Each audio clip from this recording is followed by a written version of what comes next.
ছাগলগুলোকে কলা পাতা খেতে দেওয়া হয়েছে খামারের ছাগলগুলো। আপনারা দেখেন নতুন করে খামার দিয়েছি, আপনারা সবাই দোয়া করবেন। খামারের ছাগলগুলোকে কলা পাতা তুলে দিয়েছি। 10টি ছাগল দিয়ে খামার শুরু করেছি, নতুন করে খামার।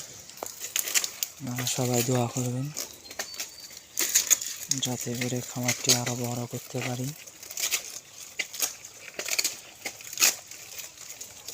হচ্ছে আমার খামার, এখানে ছাগল রাখি সারাদিন এখানে খামারে ছাগল থাকে। আপনারা দেখেন হচ্ছে ছাগল।